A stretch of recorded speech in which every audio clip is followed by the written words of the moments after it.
কোরআনুল কারীমের 5 নম্বর সূরা। কত নম্বর সূরা? এটা বাড়ি গিয়ে পড়বেন।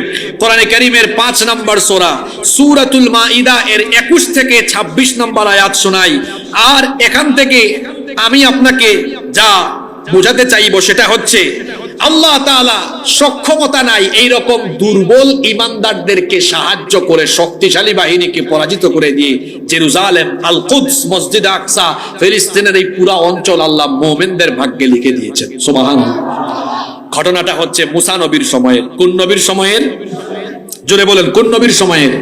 আপনারা তো এতটুকু জানেন যে মুসা নবী আর তার উম্মতকে আল্লাহ তাআলা লোহিত সাগরে হেফাজত করেছেন, তাদেরকে সাগর পাস করে দিয়েছেন। আর ফেরাউন আর তার বাহিনীকে লোহিত সাগরে ডুবিয়ে ধ্বংস করে দিয়েছেন কে? মুসা নবী তার উম্মতকে নিয়ে ওই পারে চলে গেলেন। তিনি তার উম্মত নিয়ে কোথায় যাবেন? আল্লাহর তরফ থেকে আদেশ আসলো, হে আমার নবী মুসা, তুমি তোমার উম্মত নিয়ে আল আরদুল মুকাদ্দাসা, পবিত্র ভূমি জেরুজালেম, মসজিদে আকসার আশপাশের এই অঞ্চল, যেটাকে কোরআনে কারীমে পবিত্র ভূমি বলা হয়েছে, আল্লাহ তাআলা বললেন তুমি সেখানে তোমার উম্মত নিয়ে যাও। সেই সময় ওই অঞ্চলকে দখল করে রেখেছিল আমালিকা সম্প্রদায়। আমালিকা সম্প্রদায় ছিল সেই সময় পৃথিবীর অন্যতম শক্তিশালী একটি জাতি, যাদের কাছে শক্তিশালী সেনাবাহিনী ছিল, অস্ত্রে শস্ত্রে সব দিক থেকে তারা সুসজ্জিত এবং পূর্ণ সক্ষমতা সম্পন্ন ছিল। আল্লাহ তাআলা যখন মুসা নবীকে আদেশ দিলেন, মুসা নবী তখন বললেন, হে রব, এই আমালিকা সম্প্রদায়ের বিরুদ্ধে দাঁড়িয়ে জিহাদ করা এটা তো আমার উম্মতের জন্য অসম্ভব ব্যাপার হতে পারে, কারণ আমাদের তো তাদের মতো সক্ষমতা নাই। আমার উম্মত বড় দুর্বল। এই দুর্বল উম্মত নিয়ে কি করে আমি সেই এলাকায় প্রবেশ করে তাদের মোকাবেলা করব? আল্লাহ তাআলা তখন মুসা নবীকে বললেন, মুসা, ওই কাফিরদের সাথে তো আমি নাই, কিন্তু তোমার আর তোমার উম্মতের সাথে তো আমি আছি। সুবহানাল্লাহ। বলেন তো, আল্লাহ যার সাথে থাকেন তারা কি সবল না দুর্বল? জোরে বলেন, সবল না দুর্বল? মুসা নবীকে আল্লাহ বললেন, আমি তোমাদের সাথে আছি, তোমরা যাও, আমি তোমার সাথে ওয়াদা করলাম এই ভূমি আমি তোমার উম্মতের ভাগ্যে লিখে দিব। সুবহানাল্লাহ। এই কথা জানার পরে মুসা নবী তার উম্মতকে ডেকে কি বললেন? আল্লাহ তাআলা কোরআনে কারীমে উঠায়া দিয়েছেন। মুসা নবী তখন বললেন, ইয়া কওমি দুখুলুল আরদাল মুকাদ্দাসাতাল্লাতী কাতাবাল্লাহু লাকুম ওয়া লা তারতাদ্দু আলা আদবারিকুম ফাতানকালিবু খাসিরিন। আল্লাহ তাআলা বললেন, হে আমার জাতি, মুসা নবী তার উম্মতকে বললেন, হে আমার জাতি, আল্লাহ আদেশ করেছেন পবিত্র ভূমি জেরুজালেমে প্রবেশ করার জন্য। আল্লাহ ওয়াদা করেছেন তোমরা যদি আমার সাথে সেখানে জিহাদে যাও, আল্লাহ ওয়াদা করেছেন এই ভূমি আল্লাহ তোমাদের ভাগ্যে লিখে দিবেন। সুবহানাল্লাহ। তিনি আরো বললেন, সাবধান করে দিলেন, ওয়ালা তারতাদ্দু আলা আদবারিকুম ফাতানকালিবু খাসিরিন। যুদ্ধের ময়দান থেকে পলায়ন করো না, পেছনে ফিরে যাও না। যুদ্ধের ময়দান থেকে পলায়ন করা হলো কবিরা গুনাহ। তিনি বললেন, যুদ্ধের ময়দান থেকে পেছন ফিরে যাও না, তাহলে তোমরা ক্ষতিগ্রস্ত হয়ে যাবে। আল্লাহর দেওয়া নির্দেশনা মোতাবেক আমার সাথে সেই পবিত্র ভূমিতে চলো। মুসা নবী তার উম্মতকে এই কথা বলার পরে তার উম্মত তাকে কি জবাব দিল শোনেন। ক্বালু ইয়া মুসা ইন্না ফিহা কওমান জাব্বারিনা ওয়া ইন্না লান নাদখুলাহা হাত্তা ইয়াখরুজু মিনহা ফাইন ইয়াখরুজু মিনহা ফাইন্না দাখিলুন। তারা তখন বলল, হে মুসা, ইন্না ফিহা কওমান জাব্বারিন, সেখানে তো শক্তিশালী এক জাতি রয়েছে যারা সেই অঞ্চল দখল করে রেখেছে, তাদের তো মোকাবেলা আমরা করতে পারবো না। যদি তারা নিজে থেকে সেই অঞ্চল ছেড়ে বের হয়ে না যায়, তাহলে আমরা সেখানে যাব না, কারণ তাদের সাথে লড়াই করার মতো কোনো সক্ষমতা আমাদের নাই। বনি ইসরাইলের মোট 12টা গোত্র ছিল। 12টি গোত্রের মধ্যে 10টা গোত্রের গোত্র প্রধান 10 জন লিডার একই রকমের কথা বলল, কিন্তু 2 জন আল্লাহওয়ালা মুত্তাকি পরহেজগার লিডার ছিলেন। তাফসিরে তাদের নাম এসেছে, একজনের নাম হচ্ছে ইউশা বিন নুন আলাইহিস সালাম, আর একজনের নাম হলো কালিব বিন ইউকান্না। এই 2 জন পরহেজগার, এই 2 জন মুত্তাকি লিডার তখন বাদবাকিদের থেকে উদ্দেশ্য করে বললেন, ক্বালা রাজুলানি মিনাল্লাযীনা ইয়াখাফুনা আন'আমাল্লাহু আলাইহিম আদখুলু আলাইহিমুল বাবা ফাইযা দাখালতুমুহু ফাইন্নাকুম গালিবুন ওয়া আলাল্লাহি ফাতাওয়াক্কালু ইন কুনতুম মুমিনিন। সেই 2 জন পরহেজগার লিডার বললেন, তোমরা এত হতাশ হচ্ছ কেন? যেখানে আল্লাহ ওয়াদা করেছেন তোমরা জিহাদে গেলে আল্লাহ সাহায্য করবেন, তোমাদেরকে বিজয় দিবেন, সুতরাং এমন কথা বলা তোমাদের জন্য সমীচীন নয়। চলো আমরা সেখানে প্রবেশ করি, সেখানে প্রবেশ করলেই সাহায্য করে যিনি বিজয় দিবেন, গলার আওয়াজ বড় করে সবাই বলেন তিনি কে? তারা বললেন, তোমাদের অস্ত্র শস্ত্র আছে কিনা সক্ষমতার উপরে ভরসা না করে তারা তখন বললেন, ওয়া আলাল্লাহি ফাতাওয়াক্কালু ইন কুনতুম মুমিনিন, যদি মুমিন হও তাহলে আল্লাহর উপর ভরসা করে সেখানে চলো, রওনা করো। বাদবাকিরা বলল, না আমরা যাব না। তারা তখন বলল, তাদের মুখের জবাব আল্লাহ কোরআনে উঠায় দিয়েছেন, ক্বালু ইয়া মূসা ইন্না লান নাদখুলাহা আবাদাম মা দামু ফিহা ফাযহাব আনতা ওয়া রাব্বুকা ফাকাতিলা ইন্না হাহুনা কাঈদুন। তারা বলল, হে মূসা, আমরা সেখানে কখনোই প্রবেশ করব না যদি না নিজে থেকেই তারা এখান থেকে চলে না যায়, আমরা যাব না। তুমি এক কাজ করো। দেখেন বেয়াদব উম্মতের কি বেয়াদবি কথা। তারা বলতেছে, শোনো মূসা, আল্লাহ যেহেতু তোমাকে আদেশ করেছেন সুতরাং এক কাজ করো, ফাযহাব আনতা ওয়া রাব্বুকা, তুমি আর তোমার রব গিয়ে কাফেরদের বিরুদ্ধে যুদ্ধ করো। ইন্না হাহুনা কাঈদুন, আমরা এখানে যুদ্ধের দৃশ্যটা বসে বসে উপভোগ করি, তুমি আর তোমার রব তাদের বিরুদ্ধে যুদ্ধ করো।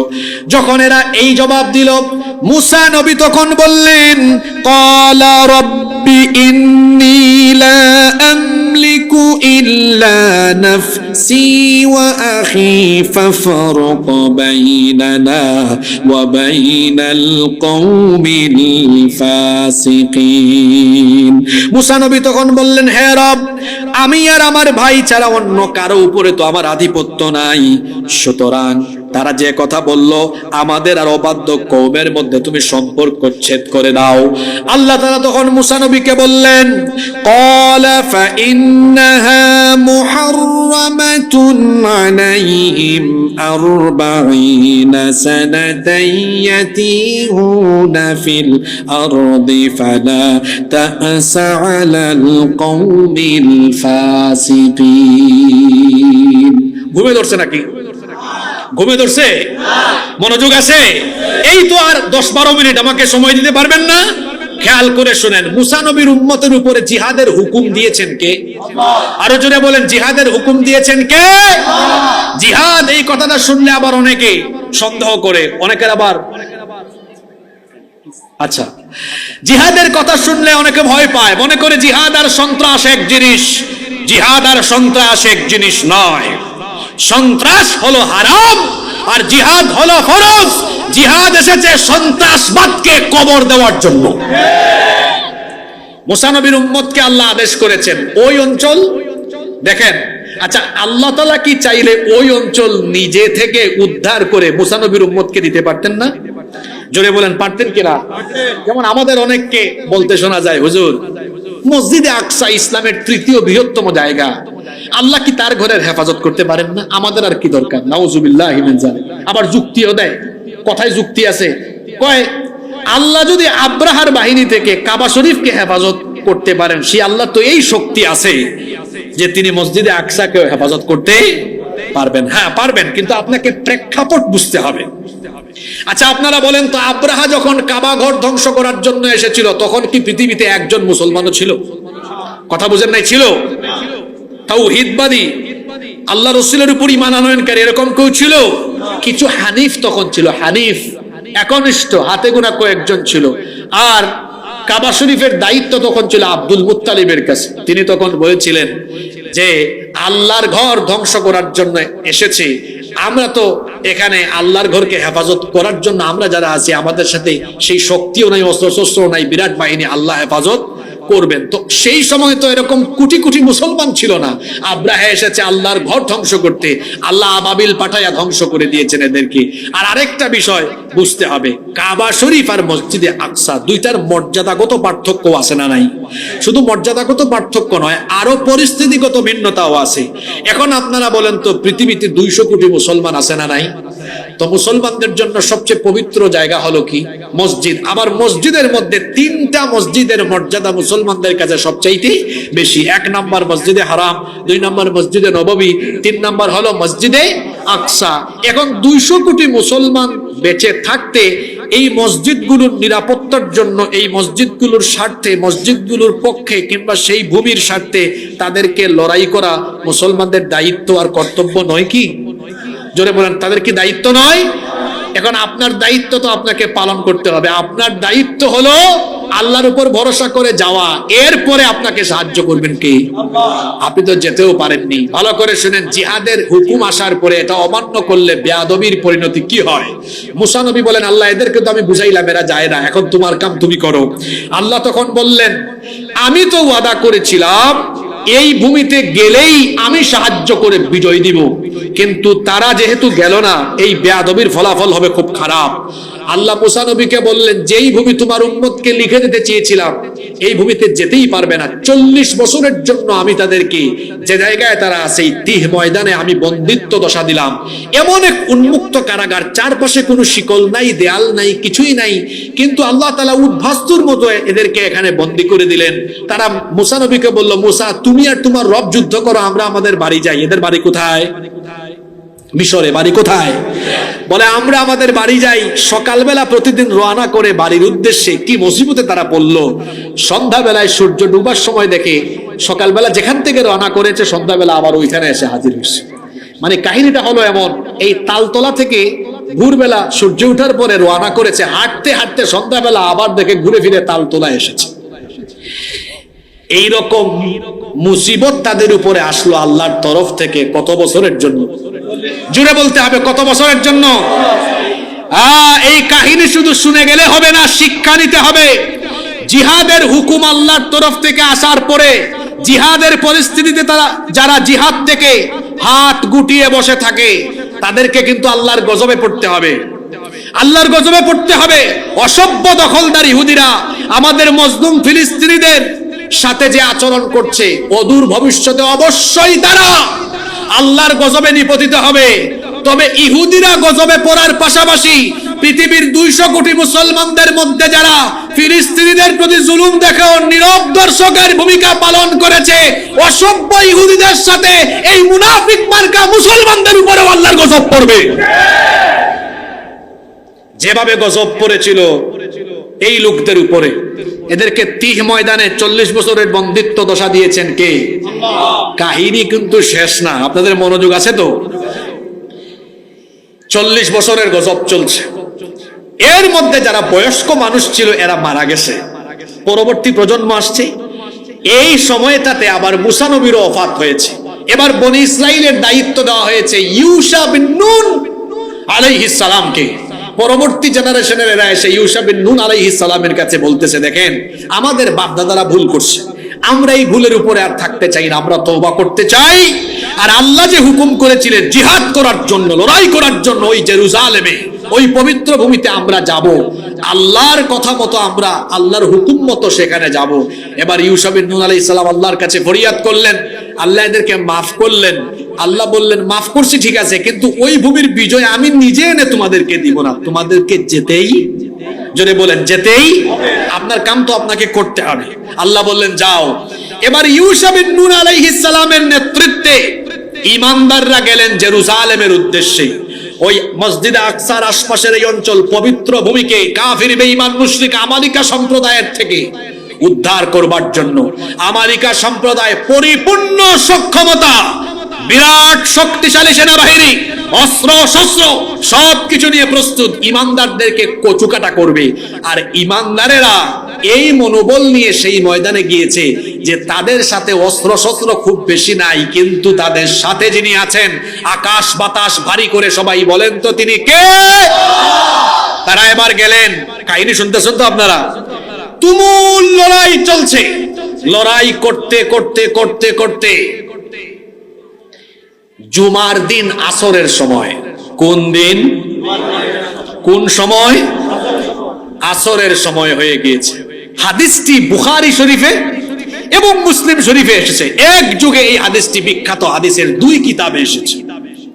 যখন আসরের সময় হয়ে গিয়েছে, ইউশা বিন নুন আলাইহিস সালাম একটু মাথা তুলে আকাশের দিকে তাকালেন। আকাশের দিকে তাকিয়ে দেখলেন সূর্য তো কিছুক্ষণ পরে ডুবে যাবে। তিনি চিন্তা করলেন সূর্য ডুবে গেলে পরবর্তী দিন কোন দিন শুরু হবে? শনিবার। আমাদের উম্মতের সাপ্তাহিক ইবাদতের দিন হলো জুমাবার, কিন্তু তাদের সাপ্তাহিক ইবাদতের দিন ছিল শনিবার। ইউশা বিন নুন আলাইহিস সালাম এবার বললেন, এখন যদি সূর্য কিছুক্ষণ পরে ডুবে যায় আর যুদ্ধ আজকের মতো বন্ধ হয়, তাহলে কালকে পবিত্র দিন হিসাবে যুদ্ধ বিগ্রহ বন্ধ থাকবে। আজকে তো কাফেররা একেবারে পরাজয়ের দ্বার প্রান্তে। যদি আজকে অমীমাংসিত অবস্থায় যুদ্ধ শেষ হয়, তাহলে মাঝখানে একদিন গ্যাপ আছে। রবিবারে কাফেররা আবার আরো কিছু সেনাবাহিনী বাড়ায় আরো শক্তি নিয়ে ঝাঁপাইয়া পড়তে পারে, বিজয় আরো লেট হতে পারে বা আরো কঠিন হয়ে যেতে পারে। তিনি তখন সূর্যের দিকে তাকিয়ে বললেন, আমি হাদিসের মতনটা শোনাচ্ছি আপনাদেরকে। তিনি বললেন, ইন্নাকি মা'মুরাতুন ওয়া আনা মা'মুর। তিনি বললেন, তুমিও আল্লাহর আদিষ্ট, আমিও আল্লাহর আদিষ্ট। তুমি আল্লাহর আদেশ মানো, আমিও তো আল্লাহর আদেশ মানি। সুতরাং যেহেতু তোমার আমার দুইজনেই আল্লাহর আদিষ্ট, আমি আল্লাহর কাছেই আমার কথাগুলো বলি। তিনি তখন বললেন, আল্লাহুম্মা হবিসহা আলাইনা, হে আল্লাহ, তুমি আজ তোমার ইমানদারদেরকে এই যুদ্ধে জেরুজালেমের এই ভূমিকে, পবিত্র ভূমিকে আজকে পুনরুদ্ধারের জন্য, আজকে আমাদের বিজয়ের জন্য সূর্যকে থামিয়ে দাও, থামিয়ে দাও ততক্ষণ আজ কাফেররা পরাজিত হয়ে আমাদের পায়ের তলায় পড়ে না যতক্ষণ। আল্লাহু আকবার পড়তে ইচ্ছা করলো না? পৃথিবীর ইতিহাসে এটা একবারই হয়েছিল। এই অঞ্চল মসজিদে আকসা পুনরুদ্ধারের জন্য পৃথিবীর ইতিহাসে আল্লাহ একবার যুদ্ধের ময়দানে সূর্যকে থামায়া দিয়েছেন। সুবহানাল্লাহ। ইনি যখন এই দোয়া করলেন, শুনেন হাদিসের শেষ অংশটা শুনেন, ফাহুবিসাত হাত্তা ফাতাহাল্লাহু আলাইহি।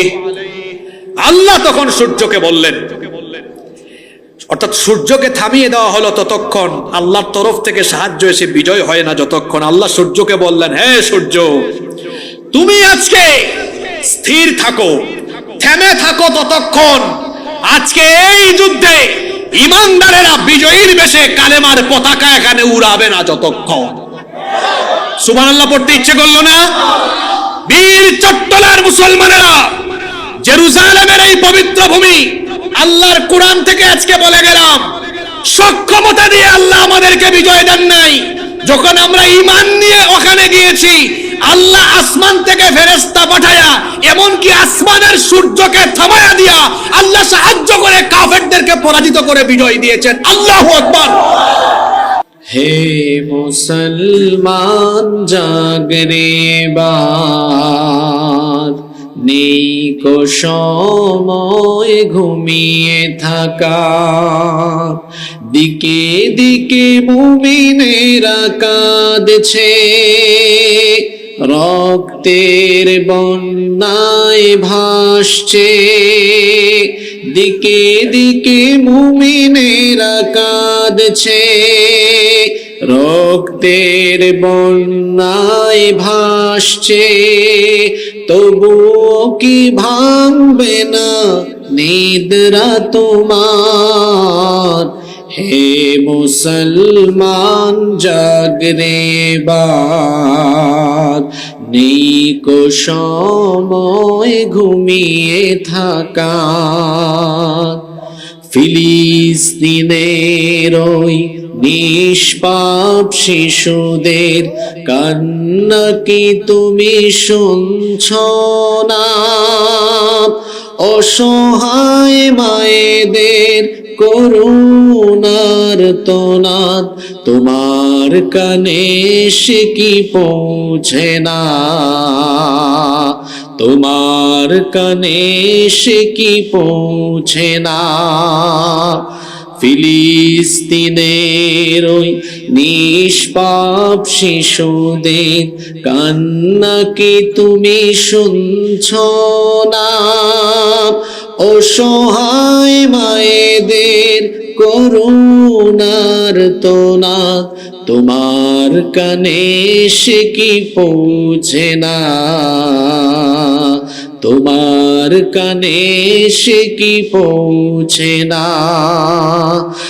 আমরা যদি না জাগি তবে কে? আমরা যদি না জাগি তবে কে দেবে মিনারে আজানাবাদ? হে মুসলমান জাগরে এবার, নেই কো সময় ঘুমিয়ে থাকার। বাংলাদেশের বাণিজ্যিক রাজধানী 12 আউলিয়ার ভূমি নামে খ্যাত চট্টগ্রামের সাতকানিয়া উপজেলায় অবস্থিত সামাজিক সংগঠন তালগাঁও পশ্চিম দুরদুরি প্রবাসী ও ইউনিটি ক্লাবের উদ্যোগে আয়োজিত আজকের এই 10ম সিরাতুন নবী সাল্লাল্লাহু আলাইহি ওয়াসাল্লাম মাহফিলের চলমান অধিবেশনের মুহতারাম শ্রদ্ধাভাজন সভাপতি, বিশিষ্ট সমাজসেবক, এই এলাকার সর্বজন শ্রদ্ধেয় জনাব সিরাজুল হক BA, হাইয়াহুল্লাহ ওয়া আতালাল্লাহু উমরাহ ওয়া বারাকাল্লাহু ফি হায়াতিহি ওয়া জাআলাহুল্লাহু মিনাল ইবাদিল মুখলিসিন। আমরা সবাই বলি আমিন। আজকের মাহফিলের সম্মানিত প্রধান অতিথি, বিশিষ্ট রাজনীতিবিদ, ইসলামী আন্দোলনের বীর সিপাহসালার, শহীদি ঈদগাহ, বাংলাদেশ জামাতে ইসলামী চট্টগ্রাম মহানগরীর সংগ্রামী আমির, চট্টগ্রাম 14 সংসদীয় আসনের সাবেক সংসদ সদস্য, গণমানুষের প্রিয় ব্যক্তিত্ব, আপনাদের প্রাণের মানুষ, জননন্দিত জননেতা জনাব আলহাজ শাহজাহান চৌধুরী, প্রধান বক্তা সাতকানিয়া উপজেলা বিএনপি এর সম্মানিত আহ্বায়ক জনাব জামাল হোসেন, আরো যত অতিথিবৃন্দ রয়েছেন, আমরা সবার জন্য দোয়া করছি আল্লাহ তাআলা সবাইকে দ্বীনের জন্য, কোরআনের জন্য কবুল করে নেন। আমরা সবাই বলি আমিন। আজকের মাহফিলে বক্তব্য রাখবেন বিশিষ্ট আলেমে দ্বীন, বরেণ্য মুফাসসিরে কোরআন জনাব মুফতি আমির হামজা হাফিজাহুল্লাহ। বক্তব্য রেখেছেন বিশিষ্ট আলেমে দ্বীন জনাব আহমেদ বিন আব্দুস সালাম হাফিজাহুমুল্লাহ ওয়া রাআহুম ওয়া আতালাল্লাহু উমরাহুম ওয়া নাফাআল্লাহু বিহিমুল উম্মাহ ওয়া জাআলাহুম দাঈয়ান মাহিরান ওয়া বাহিরান লিখিদমাতিদ দ্বীন। আমরা সবাই বলি আমিন। মঞ্চে বসে আছেন আমাদের উস্তাদ তুল্য, আমাদের মাথার তাজ, শ্রদ্ধাভাজন উলামায়ে কেরাম, এসেছেন বিভিন্ন প্রতিষ্ঠানের আসাতিদায়ে কেরাম, এসেছেন বিভিন্ন মসজিদের খুতাবা এবং আইম্মায়ে কেরাম, এসেছেন বিভিন্ন স্কুল কলেজের সম্মানিত স্যারেরা, সম্মানিত ব্যবসায়ী ভাইয়েরা, বিভিন্ন পেশায় সম্পৃক্ত আমাদের পেশাজীবী ভাইয়েরা। আমার সামনে বসে আছেন আমার বাবার বয়সী শ্রদ্ধাভাজন মুরব্বিয়ানে ইদাম, যুগে যুগে আল্লাহর জমিনে আল্লাহর দ্বীন প্রতিষ্ঠায় যারা অগ্রসেনানীর ভূমিকা পালন করেছেন, আমার কলিজার টুকরা প্রিয় যুবক, তরুণ এবং ছাত্র ভাইয়েরা, পর্দার আড়াল থেকে শ্রবণরতা শ্রদ্ধেয়া মা এবং বোনেরা, উপস্থিত মিডিয়ার প্রিয় কর্মী এবং সাংবাদিক ভাইয়েরা, প্রাণ প্রিয় সাতকানিয়া তথা আমার প্রিয় বীর চট্টলাবাসী, অনেরা বেগুন ক্যানাসন, আলহামদুলিল্লাহ, আমিও আল্লাহর রহমতে ভালো আছি। আমাদের সবাইকে সুস্থতার সাথে বাঁচিয়ে রেখে আজকের এই সুন্দর, বরকতময়, নান্দনিক এবং জান্নাতি এই আয়োজনে আমাদেরকে শামিল হওয়ার তৌফিক যিনি দান করেছেন, গলার আওয়াজ বড় করে সবাই বলেন তো তিনি কে? সেই মহান রবের জন্য হৃদয়ের সবটুকু ভালোবাসা, আবেগ, অনুভূতিকে উজাড় করে দিয়ে খুশি মনে প্রাণবন্ত আওয়াজে উচ্চ কণ্ঠে কালিমাতুশ শুকর আদায় করে আমরা সকলেই পড়ছি আলহামদুলিল্লাহ। আমার সাথে মহব্বতে সকলে পড়ুন, রব্বানা লাকাল হামদ হামদান কাসীরান তাইয়িবান মুবারাকান ফীহি। সবাই মহব্বতে বলেন, ইয়া রব্বি লাকাল হামদু ওয়া লাকাশ শুকরু কামা ইয়ানবাগি লিজালালি ওয়াজহিকা ওয়া আযীমি সুলতানিকা। লাকাল হামদু বিল ঈমান ওয়া লাকাল হামদু বিল ইসলাম ওয়া লাকাল হামদু বিল কোরআন। আমরা প্রশংসা করলাম কার? আল্লাহর শুকরিয়া আদায়ের পর দুরুদ এবং সালাম পেশ করছি সর্বকালের, সর্বযুগে সর্বশ্রেষ্ঠ মহামানব নবিয়ুনা ওয়া সাইয়্যিদুনা ওয়া কুদওয়াতুনা মুহাম্মাদুর রাসূলুল্লাহ সাল্লাল্লাহু আলাইহি ওয়াসাল্লামের প্রতি, যাকে আল্লাহ তাআলা রাহমাতাল লিল আলামিন হিসেবে এ ধরার বুকে প্রেরণ করেছেন। আল্লাহুম্মা সাল্লি আলাইহি, আল্লাহুম্মা বারিক আলাইহি। সম্মানিত সাতকানিয়াবাসী, অপ্রাসঙ্গিক, অপ্রয়োজনীয় কোনো কথা বলে আমরা সময়ের বরকত নষ্ট করতে চাই না। আমরা সরাসরি আল্লাহর কালাম থেকে হেদায়াতি কিছু কথা বলতে চাই এবং শুনতে চাই ইনশাআল্লাহ। আল্লাহ তাআলা আমাদেরকে হেদায়াতের নিয়তে প্রত্যেকটি কথা বলার এবং শোনার তৌফিক দেন, আমরা সবাই বলি আমিন।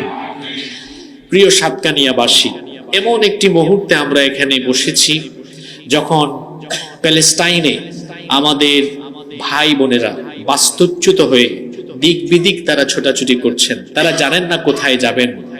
এমন একটি সময় আমরা এখানে বসেছি যখন আমাদের ভাই বোনদের তাজা রক্তে অসভ্য দখলদার ইসরায়েলি বাহিনীর হাত রঞ্জিত।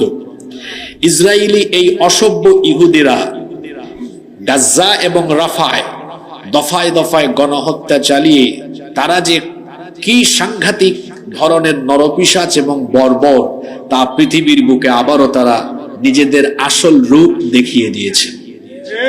আমরা এই গণহত্যার তীব্র নিন্দা জানাচ্ছি। সম্মানিত সাতকানিয়াবাসী, সবচেয়ে আফসোসের ব্যাপার হচ্ছে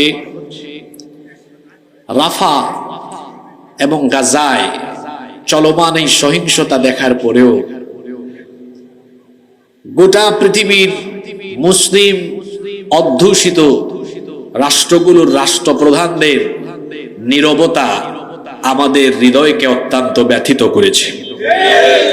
তাদের জন্য দোয়া করা, মিছিল করা আর ইসরায়েলকে বয়কট করা, এতটুকু স্টেটমেন্ট, বিবৃতি, প্রতিবাদ, এতটুকু তো শুধু আমাদের জন্য যথেষ্ট নয়, বরং বর্তমানে আমাদের নির্যাতিত নিপীড়িত ভাইদের সাথে, বোনদের সাথে যা হচ্ছে, এই অবস্থায় গোটা পৃথিবীর 200 কোটি মুসলমানদের জন্য তাদের পক্ষে দাঁড়িয়ে জিহাদ করা ফরজে আইন হয়ে গিয়েছে। কারণ মুমিনের সম্পর্ক কেমন হবে? আল্লাহর নবী বলেছেন, আল মুমিনুনা কাল জাসাদিল ওয়াহিদ। মুমিনরা হচ্ছে একটি দেহের মতো। একটি দেহের কোনো একটি অঙ্গে যদি কোথাও ব্যথা লাগে, সেই ব্যথা যেমন পুরো শরীরে অনুভূত হয়, মুসলমানদের সাথে মুসলমানদের সম্পর্ক হবে এমন। আমার কোনো মুসলমান ভাই বা বোন পৃথিবীর যে কোনো প্রান্তে যদি মজলুম হয়, তার ব্যথায় আমি ব্যথিত হয়ে সেই মজলুমের পক্ষে আমি দাঁড়িয়ে যাব। এটাই হচ্ছে আমার দায়িত্ব এবং কর্তব্য। আল্লাহর নবী আরো বলেছেন, আল মুমিনু লিল মুমিনি কাল বুনিয়ান ইয়াশুদ্দু বা'দুহু বা'দা। সহিহ বুখারীর হাদিস। নবীজি বলেছেন, মুমিনের সাথে মুমিনের রিলেশন, সম্পর্ক হবে একটি দেয়ালে থাকা পারস্পরিক ইটের গাঁথুনির মতো। আপনার বাসাবাড়ির যে বিল্ডিং আছে, এই বিল্ডিং এ ইট গাঁথুনি দেওয়া হয়েছে বালু আর সিমেন্টের মিশ্রণ দিয়ে। বালু আর সিমেন্টের মিশ্রণ দিয়ে যখন ইট গাঁথুনি দেওয়া হয়েছে, তখন একটা ইটের সাথে আরেকটা ইট খুব মজবুত ভাবে জোড়া লেগেছে। আল্লাহর নবী বলছেন, দেয়ালের সেই ইটের গাঁথুনির মতো মুসলমানরা ঐক্যবদ্ধ হয়ে সীসা ডালা প্রাচীরের ন্যায় ঐক্যবদ্ধ তারা থাকবে। এটা হচ্ছে মুমিনদের দায়িত্ব এবং কর্তব্য। কিন্তু আপনারা বলেন তো, বাংলাদেশ সহ গোটা পৃথিবী ব্যাপী আমরা মুসলমানরা কি আজকে ঐক্যবদ্ধ হতে পেরেছি? আমরা যদি ঐক্যবদ্ধ হতে পারতাম তাহলে কি আমাদের এত অধপতন হতো? এই বাংলাদেশে গত 16-17 বছর বিভিন্ন ঘরানার আলেম ওলামাদের হাতে হাত করা পরানো হয়েছে। এই যে আজকে ঢাকার সোহরাওয়ার্দী উদ্যানে কওমি, আলিয়া, হেফাজত, জামাত, খেলাফত, জমিয়ত, আহলে হাদিস, চরমুনাই সব দলের আলেমরা যেভাবে সোহরাওয়ার্দী উদ্যানে গাজা আর রাফার ফিলিস্তিনের ইস্যুকে কেন্দ্র করে এক মঞ্চে বসেছেন, 2008-9 সাল থেকে যদি আমরা যে যেখানে আছি সেই জায়গায় আমরা থাকবো, কিন্তু দ্বীনের স্বার্থে, ইসলামের স্বার্থে আমরা যদি ঐক্যবদ্ধ হতে পারতাম, 2008 সাল থেকে যদি এভাবে ভেদাভেদ ভুলে এক সারিতে থাকতাম, তাহলে আল্লামা সাঈদীকে আমরা হারাতাম না। যদি এভাবে আমরা একই টেবিলে একই মঞ্চে থাকতাম, তাহলে আমরা শহীদ মাওলানা মতিউর রহমান নিজামীকে হারাতাম না। যদি আমরা এভাবে ঐক্যবদ্ধ থাকতে পারতাম, একজন আলেমকে জালেমেরা কারাগারে ঢুকানোর কোনো সাহসও করতে পারত না।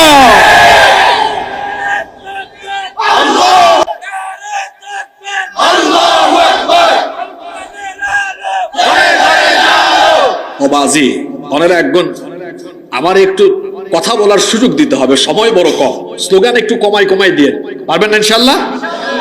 স্লোগান দেওয়ার সুযোগ আপনারা পাবেন। আমির হামজা ভাই কথা বলবেন, আমি তো খুব সংক্ষিপ্ত সময় পাচ্ছি, এজন্য আমাকে আপনারা একটু কথা বলার সুযোগ দিবেন আর কনসেন্ট্রেট থাকবেন ইনশাআল্লাহ। এই ঐক্য আমাদের যদি আগে থাকতো, আমরা এতগুলো রত্ন হারাতাম না, এত রত্ন হারাতাম না, এত ত্যাগ তিতিক্ষা, এত জীবন গিয়েছে শুধু এই অনৈক্যের কারণে। তবে অতীত থেকে আমাদের শিক্ষা নেওয়া ভালো। আমরা আজকে যে সুন্দর একটি চিত্র দেখেছি, এই চিত্র ঐক্যবদ্ধ বাংলাদেশ এদেশের জনগণ দেখতে চায়। আল্লাহ যেন সবাইকে এক রাখেন। সম্মানিত সাতকানিয়াবাসী, আজকে গাজা আর রাফায় যে নির্মমতা, নিষ্ঠুরতা এবং বর্বরতা চলছে, মজলুমদের পাশে দাঁড়ানো গোটা দুনিয়ার সকল মুসলমানদের জন্য বাধ্যতামূলক হয়ে গিয়েছে। লক্ষ লক্ষ ভাই বোনেরা আজ 100 বছরেরও বেশি সময় ধরে তারা নিপীড়িত, কিন্তু আমরা গোটা পৃথিবীর মুসলিম দেশগুলো ঐক্যবদ্ধ হয়ে যদি আমরা জোরালো ভূমিকা রাখতে পারতাম, আমার মনে হয় অসভ্য বর্বর ইহুদিরা এতদূর পর্যন্ত আগানোর সুযোগ পেত না। লক্ষ লক্ষ মুসলমান নির্যাতিত হচ্ছে। আরব বিশ্বের খলিফারা, এই যে প্যালেস্টাইনের আশপাশে যে আরব কান্ট্রিগুলো আছে মিডল ইস্টের, তারা মাঝে মাঝে স্টেটমেন্ট, বিবৃতি দেওয়া ছাড়া আর গঠনমূলক কিছু করে না। মাঝে মাঝে কিছু ত্রাণ, তহবিল, চিকিৎসা তারা পাঠায়, কিন্তু এর বাহিরে শক্ত প্রতিবাদ, প্রতিরোধ তারা গড়ে তুলতে পারে না বলেই আজকে এই পরিস্থিতি হয়েছে। এখানে তো লক্ষ লক্ষ মুসলমানরা নির্যাতিত হচ্ছে। আমি আপনাকে আল্লাহর কোরআন থেকে একটা ঘটনা শোনাই আজকের আলোচনা শুরু করি। হাতে গোনা কয়েকজন মুসলমান মজলুম হওয়ার কারণে আল্লাহ তাআলা বাদবাকি সকল মুসলমানদের উপরে কোরআনের আয়াত নাজিল করে জিহাদের বিধান বাধ্যতামূলক করে দিয়েছেন। আল্লাহু আকবার। আপনি কি আল্লাহর কোরআনের 4 নম্বর সূরা সূরাতুন নিসা এর 75 নম্বর আয়াতটা পড়েন না? সেই আয়াতটা ভালো করে শুনেন। কোন প্রেক্ষাপটকে কেন্দ্র করে, কোন পরিস্থিতিকে কেন্দ্র করে আল্লাহ এই আয়াতটা নাজিল করলেন?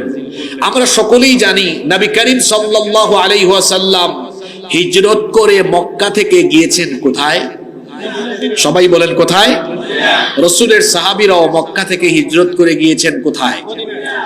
কিন্তু কিছু সংখ্যক সাহাবী শারীরিক অক্ষমতা এবং আর্থিক দৈন্যতার কারণে হিজরত করে মদিনায় যেতে পারেননি। এদের মধ্যে অনেকেই ছিলেন তাফসিরে তাবারি, তাফসিরে কুরতুবী, তাফসিরে জালালাইন সহ বিভিন্ন তাফসিরে তাদের নাম এসেছে। রাইসুল মুফাসসিরিন আব্দুল্লাহ ইবনে আব্বাস রাদিয়াল্লাহু আনহুর মা আবু জান্দাল ইবনে সাহাল, ওয়ালিদ ইবনে ওয়ালিদ সহ এইরকম অনেক সাহাবী তারা তাদের শারীরিক অক্ষমতা এবং আর্থিক দুর্বলতার কারণে মদিনায় হিজরত করে যেতে পারেননি। শরীর দুর্বল, বয়সের ভারে নুজ্জ, এইরকম দুর্বল কিছু নারী পুরুষ, আবার অনেকের অর্থনৈতিক দৈন্যদশা, টাকা পয়সা কিছুই নাই, এই রকমের অসহায় দুর্বল নারী পুরুষ আর শিশুরা হাতে গোনা কয়েকজন হিজরত করে মদিনায় যেতে পারেননি, মক্কায় তারা থেকে গেলেন। এরা যেন মক্কা থেকে আর বের হতে না পারে, সেই সকল দুর্বল ইমানদার নারী পুরুষ আর শিশুদের উপরে মক্কার কাফের মুশরিকরা, কাফির বেঈমানরা সীমাহীন অবর্ণনীয় জুলুম নির্যাতন আরম্ভ করলো। তাদের সীমাহীন জুলুম নির্যাতন নিপীড়নে সেই সকল অসহায় দুর্বল ইমানদার নারী পুরুষ আর শিশুরা এমন ভাবে আহাজারি করলো, তাদের আর্তনাদে গোটা মক্কার আকাশ বাতাস প্রকম্পিত হয়ে গেল। জুলুম নির্যাতন সইতে না পেরে মক্কায় থাকা সেই সকল দুর্বল মুসলমানেরা আল্লাহর কাছে তখন আবেদন করেছিলেন তিনটা। কথা বুঝে থাকলে বলেন তো, মজলুমে মুসলমানরা আল্লাহর কাছে আবেদন করেছিলেন কয়টা? এক নম্বর আবেদন তারা করেছিলেন, হে আল্লাহ আমাদেরকে এই জালিমদের হাত থেকে রক্ষা করো। দুই নম্বর আবেদন তারা করেছিলেন, আল্লাহ তোমার তরফ থেকে আমাদের জন্য অভিভাবক পাঠাও। তিন নম্বর আবেদন তারা করেছিলেন, হে আল্লাহ তোমার তরফ থেকে আমাদের জন্য সাহায্যকারী পাঠাও। এই মজলুমরা যখন আল্লাহর দরবারে দোয়া করলেন, আল্লাহ তাআলা মজলুমদের দোয়া কবুল করে নিলেন। কারণ মজলুম আর আল্লাহর মাঝখানে কোনো পর্দা থাকে না। মজলুম যখন দোয়া করে, সেই দোয়া যিনি কবুল করে নেন, জোরে বলেন তিনি কে?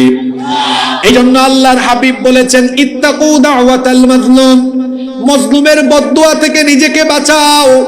কারণ যখন কোন জালিম কারো উপর জুলুম করে আর মজলুম যখন আল্লাহর দরবারে দোয়া করে, মজলুমের দোয়া বিফলে যায় না। মজলুম যখন চোখের পানি ছেড়ে দেয়, সেই চোখের পানি জালিমের জন্য অভিশাপ আর আল্লাহর গজব হিসাবে কামব্যাক করে। যখন কোন মজলুম চোখের পানি ছেড়ে দেয়, সেই চোখের পানি জালেমের জন্য অভিশাপ আর আল্লাহর গজব হয়ে ফিরে আসে। এই যে বাংলাদেশে আপনারা দেখেছেন 16 বছর 17 বছর যেই জালেমের গোষ্ঠী গোটা জনপদকে জুলুমে পরিপূর্ণ করে মানুষকে মজলুম বানিয়েছিল, সেই মজলুমরা নীরবে নিভৃতে রাতের অন্ধকারে কারাগারে বাড়ি ছেড়ে ঘর ছেড়ে তারা যখন চোখের পানি ছেড়েছে, সেই চোখের পানি আল্লাহর কাছে এমন ভাবে কবুল হয়েছে, সেই চোখের পানি তাদের জন্য অভিশাপ আর আল্লাহর গজব হয়ে যখন ফিরে এসেছে, শুধু আল্লাহ তাদেরকে ক্ষমতা ছাড়া করেন নাই, একেবারে দেশ ছাড়া করে মামুবাড়ি দিল্লি পর্যন্ত পৌঁছায় দেওয়ার ব্যবস্থা করেছে। মজলুমের দোয়া কখনো বিফলে যায় না। মক্কায় এই সকল মজলুমরা যখন আল্লাহর দরবারে হাজারি করলেন, আবেদন করলেন, আল্লাহ তাআলা এই দোয়াকে কবুল করলেন। দোয়া কবুল করে মদিনায় থাকা সেই সকল মুসলমানদের উপর আল্লাহ আয়াত নাজিল করে এই দুর্বল ইমানদার মজলুমদের পাশে দাঁড়িয়ে জিহাদ করা আল্লাহ বাধ্যতামূলক করে দিলেন। আল্লাহু আকবার। আল্লাহ তাআলা কোরআনে কারীমের 4 নম্বর সূরা সূরাতুন নিসা এর 75 নম্বর আয়াতে এই প্রেক্ষাপটে নাজিল করে মদিনায় হিজরত করে চলে যাওয়া সেই সকল মুসলমানদেরকে আল্লাহ জানিয়ে দিলেন, ওয়া মালাকুম লা তুকাতিলুনা ফি সাবিলিল্লাহ,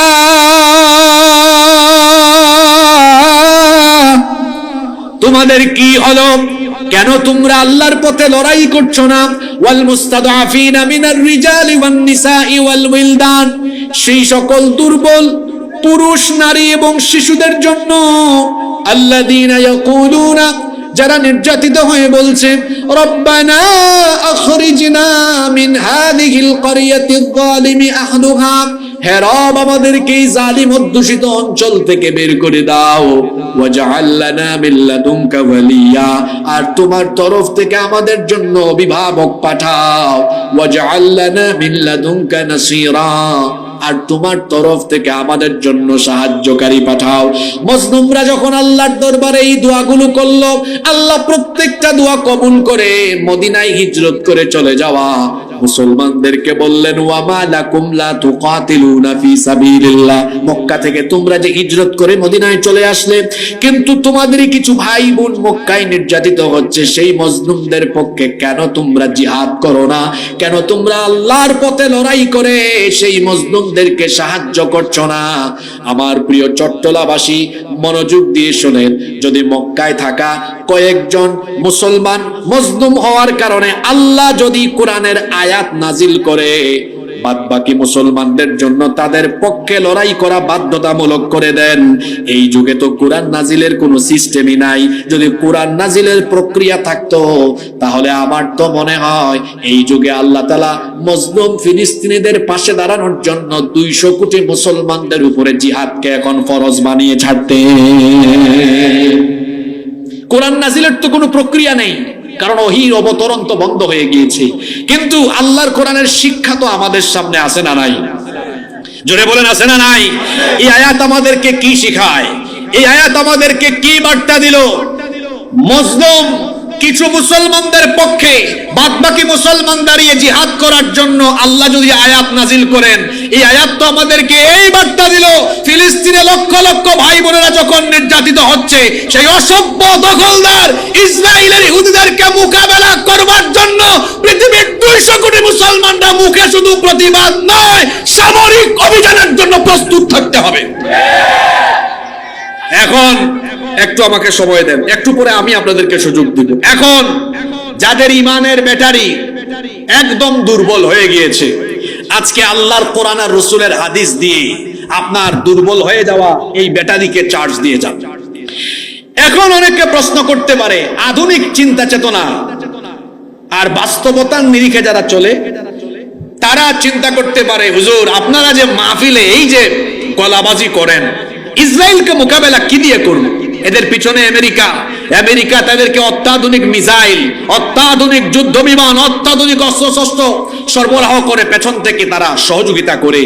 ইসরায়েল তো সুপার পাওয়ার, এদেরকে আমরা মোকাবেলা কেমনে করব? আমাদের তো সক্ষমতা নাই। এটা একটা কমন কথা। এজন্য বলছি, যাদের ইমান দুর্বল হয়েছে আজকে একটু কোরআন দিয়ে হাদিস দিয়ে তাজা করে যান। আমাকে আপনারা বলেন দেখি,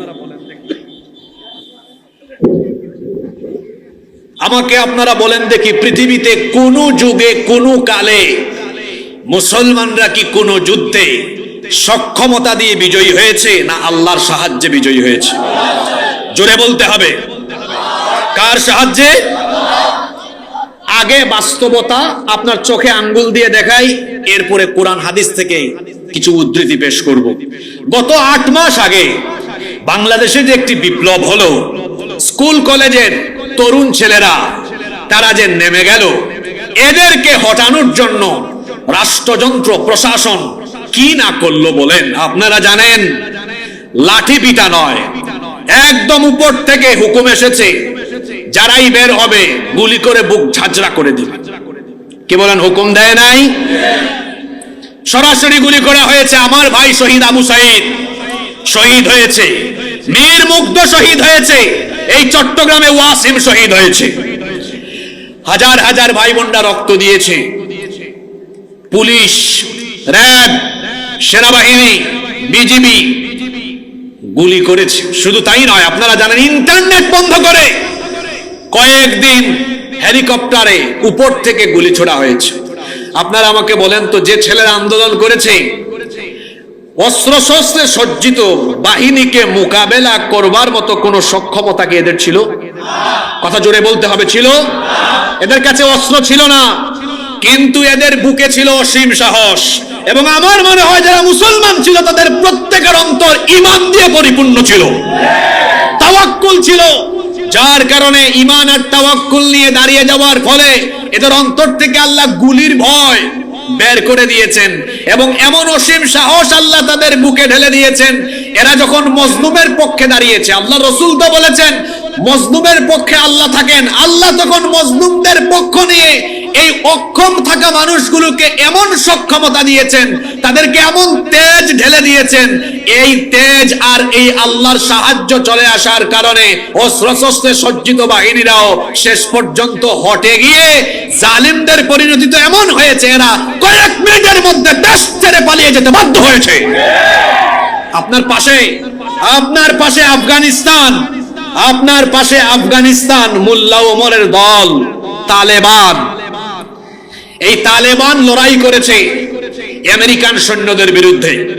আপনাদের মনে থাকবার কথা, এই তো কয়েক বছর আগে আমেরিকান সৈন্যরা, নেটোর সদস্যভুক্ত সৈন্যরা, তারা তাদের যুদ্ধ বিমান, অত্যাধুনিক অস্ত্রশস্ত্র, মিসাইল, পারমাণবিক অস্ত্রশস্ত্র রেখে কোনো মতে বিমানে উঠে যান নিয়ে পালিয়ে গিয়েছে। আপনারা আমাকে বলেন তো, আপনারা টেলিভিশনে দেখেছেন, সোশ্যাল মিডিয়ায় দেখেছেন, আফগানিস্তানের অনেক যোদ্ধাদের পায়ের তলায় জুতাও নাই, স্যান্ডেল নাই, প্রযুক্তি নাই, কিছুই নাই। আর ওইদিকে পরিপূর্ণ সক্ষমতা নিয়ে আমেরিকান বাহিনী এসেছে, তাও কি আফগানের ওই তালেবানদেরকে মোকাবেলা করতে পেরেছে? পরাজিত হয়ে গিয়েছে। এর আগে সোভিয়েত এসেছিল, সোভিয়েত আফগানিস্তানে, তারাও মাথা নত করে পালিয়ে যেতে বাধ্য হয়েছে। পৃথিবীতে কোন যুগে কোন কালে মুসলমান সক্ষমতা দিয়ে বিজয়ী হয় নাই। মুসলমান বিজয়ী হয়েছে তার ঈমানী চেতনা, তাওয়াক্কুল, অবিচলতা আর আল্লাহর সাহায্য পেয়ে। আপনারা আমাকে বলেন তো, বদরের যুদ্ধে মুসলমানদের সক্ষমতা কি কাফেরদের চাইতে বেশি ছিল? কথা বলছেন না কেন? ছিল। এই কথাগুলো বুঝবার চেষ্টা করেন। মুসলমানদের সক্ষমতা সব দিক থেকে কম, সৈন্য কাফিরদের থেকে কম। কাফিরদের সৈন্য 1000, মুসলমানদের সৈন্য কত ছিল? জোরে বলেন, কত ছিল? 313 ছিল। ঘোড়া কাফিরদের বেশি, উট কাফিরদের বেশি, অস্ত্র কাফিরদের বেশি। কাফিরদের সব আছে, ইমানদারদের কাছে সবকিছু নাই। কিন্তু ইমানদারদের কাছে এমন একটা জিনিস আছে যা কাফিরদের কাছে, সেটা কি? জোরে বলতে হবে, সেটা কি? জোরে বলতে হবে, সেটা কি? বীর চট্টলার মুসলমানেরা, যুগে যুগে আমাদের পূর্বপুরুষরা এই ঈমানী চেতনা নিয়ে যখনই কাফেরদের মোকাবেলায় দাঁড়িয়েছেন, আল্লাহর সাহায্যে শক্তিশালী বাহিনীকে তারা পায়ের তলায় ফেলে দিয়েছেন। আজ আমরা এত অধপতিত হয়েছি, তার কারণ হলো দুইটা। এক নাম্বার, কোরআন হাদিসের শিক্ষা থেকে দূরে গিয়ে আমরা আমাদের নিজেদের ঈমানকে দুর্বল করে ফেলেছি। আর 2 নম্বর কারণ হলো, আমরা আজ দলে দলে বিভক্ত হয়ে আমরা কাফের মুশরিকদের দালালি করতে করতে, কাফের মুশরিকদের অনুসরণ করতে করতে আমরা নিজেদের সোনালী ইতিহাসকে ভুলে গিয়েছি। বদরের যুদ্ধ আল্লাহর কোরআন আমাদেরকে স্মরণ করিয়ে দিচ্ছে। আপনি যে বলছেন হুজুর ইহুদিদের সাথে লড়াই করব কেমনে, সক্ষমতা তো নাই।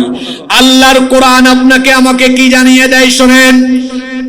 বদরের যুদ্ধ ছিল ইসলামের প্রথম যুদ্ধ, সেই যুদ্ধেও আমাদের সক্ষমতা ছিল না, কিন্তু এরপরেও সেই অসম যুদ্ধে আমাদেরকে যিনি বিজয়ী করে দিয়েছেন, গলার আওয়াজ বড় করে সবাই বলেন তিনি কে? রব্বুল আলামিন কোরআনুল কারীমের 3 নম্বর সূরা আলে ইমরানের 123 নম্বর আয়াতে বলছেন, ওয়ালাকাদ নাসারাকুমুল্লাহু বিবাদরিন ওয়া আনতুম আযিল্লা ফাত্তাকুল্লাহা লাআল্লাকুম তাশকুরুন। আল্লাহ তাআলা বলছেন, আর অবশ্যই আল্লাহ তোমাদেরকে বদরে সাহায্য করেছেন যখন তোমরা ছিলে হীনবল এবং দুর্বল। সেই অবস্থায় আল্লাহ তোমাদেরকে সাহায্য করেছেন। বদরের ময়দানে যখন আল্লাহর নবী মাত্র 313 জন সাহাবী নিয়ে বদরের ময়দানে গিয়েছেন, কোন দিক থেকেই তাদের কোনো সক্ষমতা ছিল না, কিন্তু তাদের মধ্যে ছিল ঈমান আর ছিল আল্লাহর উপর তাওয়াক্কুল। আল্লাহর নবী সেদিন বলেছিলেন, আল্লাহ আজ তোমার এই 313 জন ঈমানদারেরা তোমার উপরে ভরসা করে এই ময়দানে এসেছে। আমাদের অস্ত্র শস্ত্র বেশি নাই, আমাদের সৈন্যবলও বেশি নাই, কিন্তু আমাদের আছে তোমার উপরে পূর্ণাঙ্গ তাওয়াক্কুল। আজকে তুমি আমাদেরকে এই কাফেরদের কাছে হারায়া দিও না। আল্লাহ তার নবীকে বললেন, ও নবী নবী চিন্তার কোনো কারণ নাই, এই 313 জন সাহাবী নিয়ে আপনি এখানে এসেছেন, তারা যদি ঈমান আর তাওয়াক্কুলের সাথে অবিচল থাকতে পারে, তাহলে ফেরেশতা পাঠায়া কাফেরদেরকে মোকাবেলা করে আমি আপনাকে এই বদরের ময়দানে বিজয় দান করে দিব। আল্লাহ নবীর সাথে যে ওয়াদা করেছেন সেই ওয়াদা আল্লাহ পূরণ করেছেন কি করেন নাই? আল্লাহ কিভাবে তার ওয়াদা পূরণ করলেন শুনেন। কোরআনে কারীমের 8 নম্বর সূরা সূরাতুল আনফালের 12 নম্বর আয়াত আপনি খুলে দেখেন। এই 313 জন সৈন্য নিয়ে যখন নবীজি দাঁড়ালেন, সক্ষমতা ছিল না, আল্লাহ ওয়াদা কিভাবে পূরণ করলেন? আল্লাহ ফেরেশতাদেরকে ডাকলেন, ডেকে কি বললেন?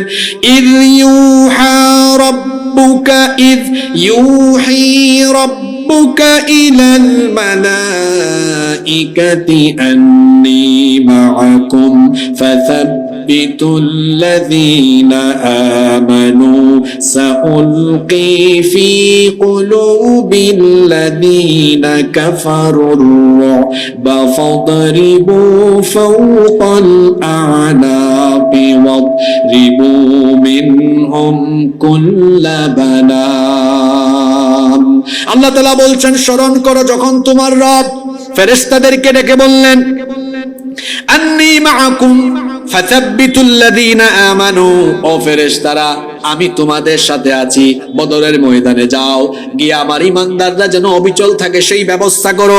বদরের ময়দানে নামো। সাউলকি ফি কুলুবিল্লাযীনা কাফারুর রুব, কাফেররা পূর্ণ সক্ষমতা নিয়ে এসেছে, কিন্তু তারা আজ মুসলমানদেরকে পরাজিত করতে পারবে না। প্রথম দফায় তারা পরাজিত হওয়ার জন্য আমি এই পরিপূর্ণ সক্ষমতা নিয়ে আসা সেনাবাহিনীর প্রত্যেকটা কাফের সদস্যের অন্তরের মধ্যে ভয় সৃষ্টি করে দিবেন কে? আচ্ছা বলেন তো, আমাদের দিলে ভয় সৃষ্টি করা আর দিলকে অবিচল রাখার মালিক কে? আল্লাহ তাআলা বললেন, কাফিররা পরাজিত হওয়ার জন্য 1 নম্বরে তাদের অন্তরে আমি ভয় ঢেলে দিব।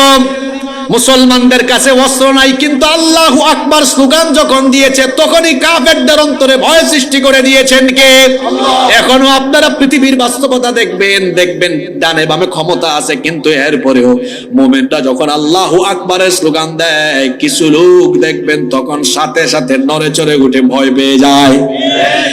যারা ঈমান আর ইসলামকে সহ্য করতে পারে না, তাদের অবস্থা এমন হয়, এরা আল্লাহর তাকবীরের ধ্বনিকে ভয় পায়। এই জন্য তাকবীরের ধ্বনি শুনলে পরেই তাদের অন্তরে জ্বালাপোড়া সৃষ্টি হয়ে যায়। আল্লাহ বললেন, আমি কাফেরদের অন্তরে ভয় সৃষ্টি করে দিব। আল্লাহ তাআলা ফেরেশতাদেরকে আদেশ করলেন, যাও বদরের ময়দানে ফাদরিবু ফাওকাল আনাক। আলেমদেরকে সাক্ষ্য রেখে বলছি, দেখেন আল্লাহর শব্দ চয়নের নমুনাটা দেখেন। আল্লাহ ফেরেশতাদেরকে বলছেন, ফাদরিবু ফাওকাল আনাক, যাও বদরের ময়দানে গিয়ে প্রত্যেকটা কাফেরের গর্দানের উপরে আঘাত করো। আল্লাহু আকবার। এই হুকুম ফেরেশতাদেরকে দিয়েছেন কে? আল্লাহ। ওবাজি এই আওয়াজে হবে? ফেরেশতাদেরকে এই হুকুম দিয়েছেন কে? আল্লাহ। ফাদরিবু ফাওকাল আনাক, প্রত্যেক কাফেরের গর্দানের উপরে আঘাত করো। আল্লাহর হুকুম ফেরেশতা মানতে বাধ্য কি বাধ্য না? জোরে বলেন, মানতে বাধ্য কি বাধ্য না? আল্লাহর নবী 313 জনকে বলেছেন, ভয় পেও না, শুধু দাঁড়াও। আজকে সাহায্য করবেন কে? আল্লাহ।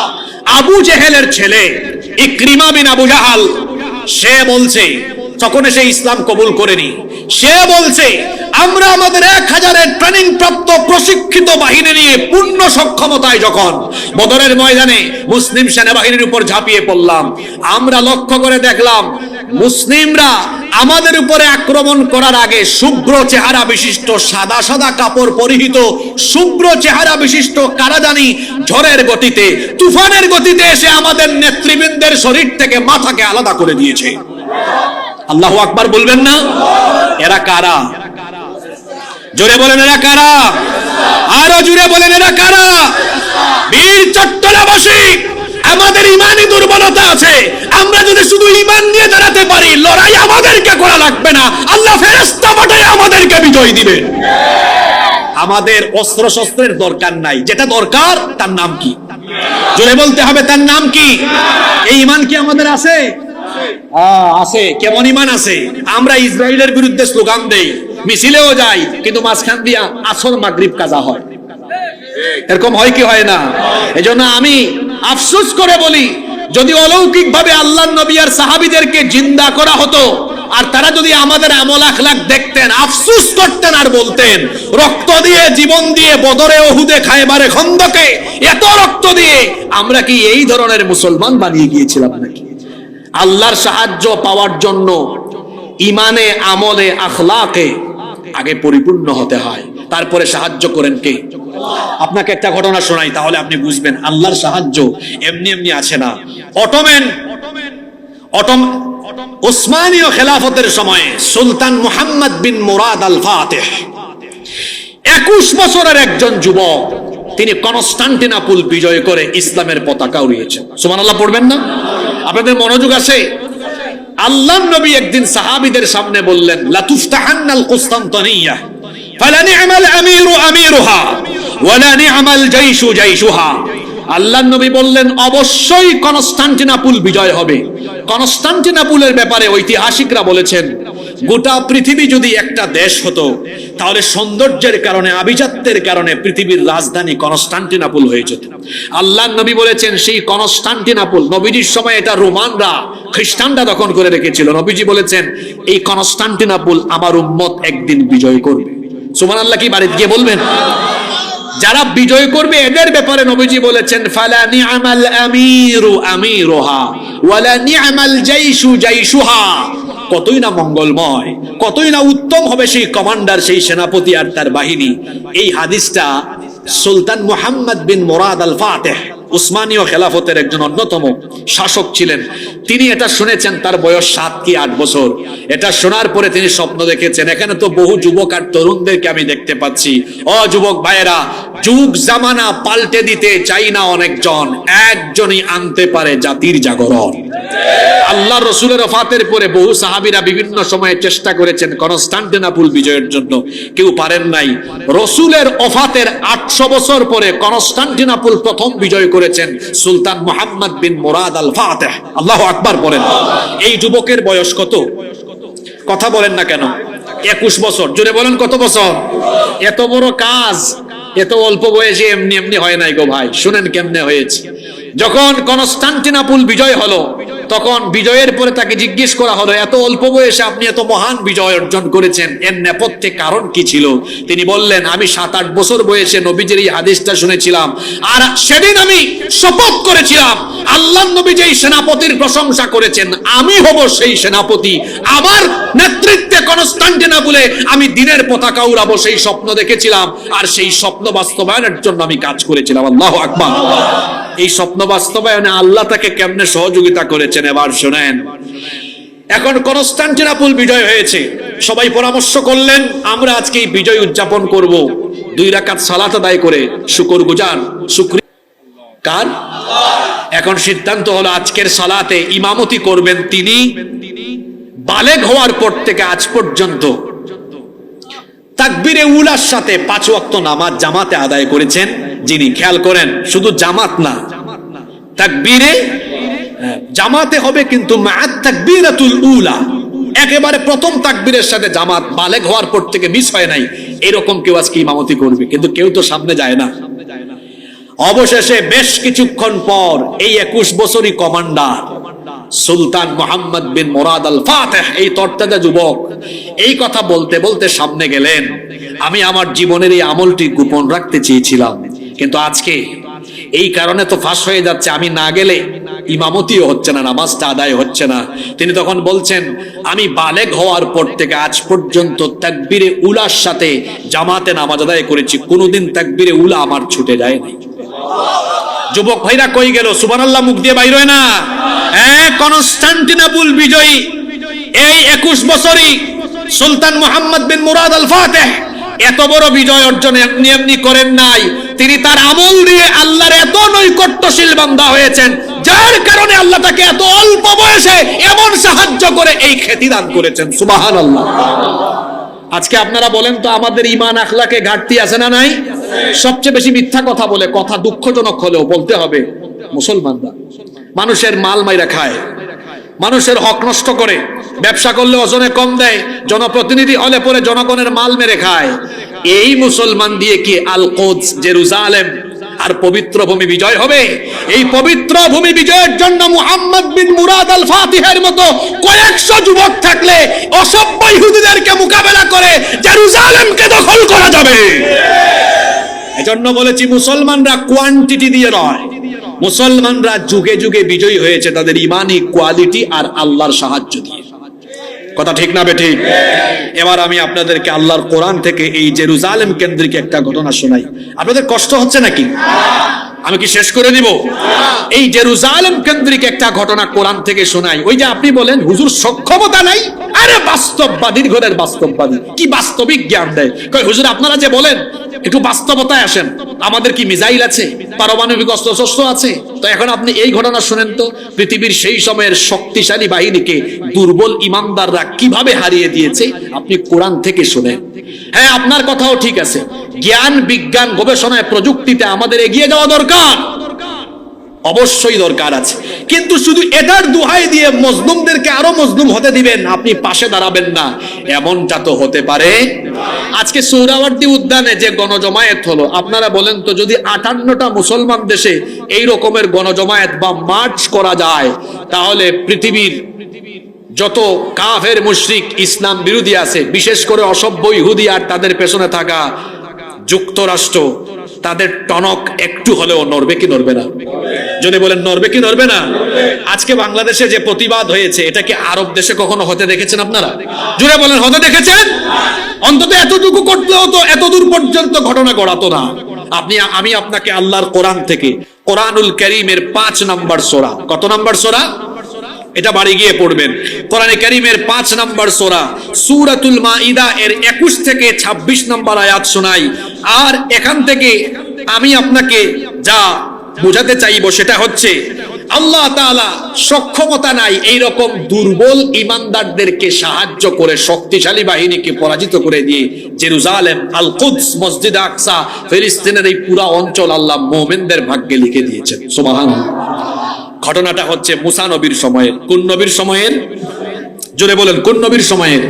আপনারা তো এতটুকু জানেন যে মুসা নবী আর তার উম্মতকে আল্লাহ তাআলা লোহিত সাগরে হেফাজত করেছেন, তাদেরকে সাগর পাস করে দিয়েছেন, আর ফেরাউন আর তার বাহিনীকে লোহিত সাগরে ডুবিয়ে ধ্বংস করে দিয়েছেন কে? মুসা নবী তার উম্মতকে নিয়ে ওই পারে চলে গেলেন। তিনি তার উম্মত নিয়ে কোথায় যাবেন? আল্লাহর তরফ থেকে আদেশ আসলো, হে আমার নবী মুসা, তুমি তোমার উম্মত নিয়ে আল আরদুল মুকাদ্দাসা, পবিত্র ভূমি জেরুজালেম, মসজিদে আকসার আশপাশের এই অঞ্চল, যেটাকে কোরআনে কারীমে পবিত্র ভূমি বলা হয়েছে, আল্লাহ তাআলা বললেন তুমি সেখানে তোমার উম্মত নিয়ে যাও। সেই সময় ওই অঞ্চলকে দখল করে রেখেছিল আমালিকা সম্প্রদায়। আমালিকা সম্প্রদায় ছিল সেই সময় পৃথিবীর অন্যতম শক্তিশালী একটি জাতি, যাদের কাছে শক্তিশালী সেনাবাহিনী ছিল, অস্ত্রে শস্ত্রে সব দিক থেকে তারা সুসজ্জিত এবং পূর্ণ সক্ষমতা সম্পন্ন ছিল। আল্লাহ তাআলা যখন মুসা নবীকে আদেশ দিলেন, মুসা নবী তখন বললেন, হে রব, এই আমালিকা সম্প্রদায়ের বিরুদ্ধে দাঁড়িয়ে জিহাদ করা, এটা তো আমার উম্মতের জন্য অসম্ভব ব্যাপার হতে পারে, কারণ আমাদের তো তাদের মতো সক্ষমতা নাই, আমার উম্মত বড় দুর্বল। এই দুর্বল উম্মত নিয়ে কি করে আমি সেই এলাকায় প্রবেশ করে তাদের মোকাবেলা করব? আল্লাহ তাআলা তখন মুসা নবীকে বললেন, মুসা, ওই কাফিরদের সাথে তো আমি নাই, কিন্তু তোমার আর তোমার উম্মতের সাথে তো আমি আছি। সুবহানাল্লাহ। বলেন তো, আল্লাহ যার সাথে থাকেন তারা কি সবল না দুর্বল? জোরে বলেন, সবল না দুর্বল?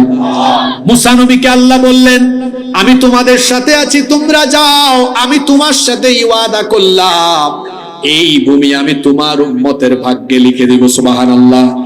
এই কথা জানার পরে মুসা নবী তার উম্মতকে ডেকে কি বললেন, আল্লাহ তাআলা কোরআনে কারীমে উঠায়া দিয়েছেন। মুসা নবী তখন বললেন, ইয়া কওমি দুখুলুল আরদাল মুকাদ্দাসাতাল্লাতী কাতাবাল্লাহু লাকুম ওয়া লা তারতাদ্দু আলা আদবারিকুম ফাতানকালিবু খাসিরিন। আল্লাহ তাআলা বললেন, হে আমার জাতি, মুসা নবী তার উম্মতকে বললেন, হে আমার জাতি, আল্লাহ আদেশ করেছেন পবিত্র ভূমি জেরুজালেমে প্রবেশ করার জন্য। আল্লাহ ওয়াদা করেছেন তোমরা যদি আমার সাথে সেখানে জিহাদে যাও, আল্লাহ ওয়াদা করেছেন এই ভূমি আল্লাহ তোমাদের ভাগ্যে লিখে দিবেন। সুবহানাল্লাহ। তিনি আরো বললেন, সাবধান করে দিলেন, ওয়ালা তারতাদ্দু আলা আদবারিকুম ফাতানকালিবু খাসিরিন। যুদ্ধের ময়দান থেকে পলায়ন করো না, পেছনে ফিরে যাও না। যুদ্ধের ময়দান থেকে পলায়ন করা হলো কবিরা গুনাহ। তিনি বললেন, যুদ্ধের ময়দান থেকে পেছন ফিরে যাও না, তাহলে তোমরা ক্ষতিগ্রস্ত হয়ে যাবে। আল্লাহর দেওয়া নির্দেশনা মোতাবেক আমার সাথে সেই পবিত্র ভূমিতে চলো। মুসা নবী তার উম্মতকে এই কথা বলার পরে তার উম্মত তাকে কি জবাব দিল শোনেন। ক্বালু ইয়া মূসা ইন্না ফীহা কওমান جبارين وإنا لن ندخلها حتى يخرجوا منها فإن يخرجوا منها فإنا داخلون। তারা তখন বলল, হে মূসা, ইন্না ফিহা কওমান জাব্বারিন, সেখানে তো শক্তিশালী এক জাতি রয়েছে যারা সেই অঞ্চল দখল করে রেখেছে, তাদের তো মোকাবেলা আমরা করতে পারবো না। যদি তারা নিজে থেকে সেই অঞ্চল ছেড়ে বের হয়ে না যায়, তাহলে আমরা সেখানে যাব না, কারণ তাদের সাথে লড়াই করার মতো কোনো সক্ষমতা আমাদের নাই। বনি ইসরাইলের মোট 12টা গোত্র ছিল। 12টি গোত্রের মধ্যে 10টা গোত্রের গোত্র প্রধান 10 জন লিডার একই রকমের কথা বলল, কিন্তু 2 জন আল্লাহওয়ালা মুত্তাকি পরহেজগার লিডার ছিলেন। তাফসিরে তাদের নাম এসেছে, একজনের নাম হচ্ছে ইউশা বিন নুন আলাইহিস সালাম, আর একজনের নাম হলো কালেব বিন ইউকান্না। এই 2 জন পরহেজগার, এই 2 জন মুত্তাকি লিডার তখন বাদবাকিদের থেকে উদ্দেশ্য করে বললেন, ক্বালা রাজুলানি মিনাল্লাযীনা ইয়াখাফুনা আন'আমাল্লাহু আলাইহিম আদখুলু আলাইহিমুল বাবা ফাইযা দাখালতুমুহু ফাইন্নাকুম গালিবুন ওয়া আলাল্লাহি ফাতাওয়াক্কালু ইন কুনতুম মুমিনিন। সেই 2 জন পরহেজগার লিডার বললেন, তোমরা এত হতাশ হচ্ছ কেন? যেখানে আল্লাহ ওয়াদা করেছেন তোমরা জিহাদে গেলে আল্লাহ সাহায্য করবেন, তোমাদেরকে বিজয় দিবেন, সুতরাং এমন কথা বলা তোমাদের জন্য সমীচীন নয়। চলো আমরা সেখানে প্রবেশ করি, সেখানে প্রবেশ করলেই সাহায্য করে যিনি বিজয় দিবেন, গলার আওয়াজ বড় করে সবাই বলেন, তিনি কে? তারা বললেন, তোমাদের অস্ত্র শস্ত্র আছে কিনা সক্ষমতার উপরে ভরসা না করে তারা তখন বললেন, ওয়া আলাল্লাহি ফাতাওয়াক্কালু ইন কুনতুম মুমিনিন, যদি মুমিন হও তাহলে আল্লাহর উপর ভরসা করে সেখানে চলো, রওনা করো। বাদবাকিরা বলল, না আমরা যাব না। তারা তখন বলল, তাদের মুখের জবাব আল্লাহ কোরআনে উঠায় দিয়েছেন, ক্বালু ইয়া মূসা ইন্না লান নাদখুলাহা আবাদাম মা দামু ফিহা ফাযহাব আনতা ওয়া রাব্বুকা ফাকাতিলা ইন্না হাহুনা কাঈদুন। তারা বলল, হে মূসা, আমরা সেখানে কখনোই প্রবেশ করব না যদি না নিজে থেকেই তারা এখান থেকে চলে না যায়, আমরা যাব না। তুমি এক কাজ করো। দেখেন বেয়াদব উম্মতের কি বেয়াদবি কথা। তারা বলতেছে, শোনো মূসা, আল্লাহ যেহেতু তোমাকে আদেশ করেছেন, সুতরাং এক কাজ করো, ফাযহাব আনতা ওয়া রাব্বুকা, তুমি আর তোমার রব গিয়ে কাফেরদের বিরুদ্ধে যুদ্ধ করো। ইন্না হাহুনা কাঈদুন, আমরা এখানে যুদ্ধের দৃশ্যটা বসে বসে উপভোগ করি, তুমি আর তোমার রব তাদের বিরুদ্ধে যুদ্ধ করো। যখন এরা এই জবাব দিল, মূসা নবী তখন বললেন, ক্বালা রাব্বি ইন্নী লা আমলিকু ইল্লা নাফসি ওয়া আখি ফাফরক বাইনানা ওয়া বাইনাল কওমিল ফাসিকিন। মূসা নবী তখন বললেন, হে রব, আমি আর আমার ভাই ছাড়া অন্য কারো উপরে তো আমার আধিপত্য নাই, সুতরাং তারা যে কথা বলল আমাদের আর অবাধ্য কওমের মধ্যে তুমি সম্পর্ক ছেদ করে দাও। আল্লাহ তাআলা তখন মুসা নবীকে বললেন, ক্বালা ফাইন্নাহা মুহাররামাতুন আলাইহিম 40 সানাতান ইয়াতিহুনা ফিল আরদি ফালা তা'সা আলাল কওমিল ফাসিকিন। ঘুমে ধরছে নাকি? ঘুমে ধরছে? মনোযোগ আছে? এই তো আর 10-12 মিনিট আমাকে সময় দিতে পারবেন না? খেয়াল করে শুনেন, মুসা নবীর উম্মতের উপরে জিহাদের হুকুম দিয়েছেন কে? আরো জোরে বলেন, জিহাদের হুকুম দিয়েছেন কে? জিহাদ এই কথাটা শুনলে আবার অনেকে সন্দেহ করে, অনেকের আবার আচ্ছা, জিহাদের কথা শুনলে অনেকে ভয় পায়, মনে করে জিহাদ আর সন্ত্রাস এক জিনিস। জিহাদ আর সন্ত্রাস এক জিনিস নয়। সন্ত্রাস হলো হারাম আর জিহাদ হলো ফরজ। জিহাদ এসেছে সন্ত্রাসবাদকে কবর দেওয়ার জন্য। মুসা নবীর উম্মতকে আল্লাহ আদেশ করেছেন ওই অঞ্চল দেখেন। আচ্ছা, আল্লাহ তাআলা কি চাইলে ওই অঞ্চল নিজে থেকে উদ্ধার করে মুসা নবীর উম্মতকে দিতে পারতেন না? জোরে বলেন, পারতেন কিনা? যেমন আমাদের অনেককে বলতে শোনা যায়, হুজুর মসজিদে আকসা ইসলামের 3য় বৃহত্তম জায়গা, আল্লাহ কি তার ঘরের হেফাজত করতে পারেন না? আমাদের আর কি দরকার? নাউজুবিল্লাহি মিন যালিক। আবার যুক্তিও দেয়, কথায় যুক্তি আছে, কয় আল্লাহ যদি আব্রাহার বাহিনী থেকে কাবা শরীফকে হেফাজত করতে পারেন, সেই আল্লাহ তো এই শক্তি আছে যে তিনি মসজিদে আকসাকে হেফাজত করতে পারবেন। হ্যাঁ পারবেন, কিন্তু আপনাকে প্রেক্ষাপট বুঝতে হবে। আচ্ছা আপনারা বলেন তো, আব্রাহা যখন কাবা ঘর ধ্বংস করার জন্য এসেছিল তখন কি পৃথিবীতে একজন মুসলমানও ছিল? কথা বুঝেন নাই? ছিল? তাওহীদবাদী, আল্লাহ রাসূলের উপর ঈমান আনয়নকারী এরকম কেউ ছিল? কিছু হানিফ তখন ছিল, হানিফ একনিষ্ঠ, হাতে গোনা কয়েকজন ছিল। আর কাবা শরীফের দায়িত্ব তখন ছিল আব্দুল মুত্তালিবের কাছে। তিনি তখন বলেছিলেন যে আল্লাহর ঘর ধ্বংস করার জন্য এসেছে, আমরা তো এখানে আল্লাহর ঘরকে হেফাজত করার জন্য আমরা যারা আছি আমাদের সাথে সেই শক্তিও নাই, অস্ত্রশস্ত্রও নাই, বিরাট বাহিনী, আল্লাহ হেফাজত করবেন। তো সেই সময় তো এরকম কোটি কোটি মুসলমান ছিল না।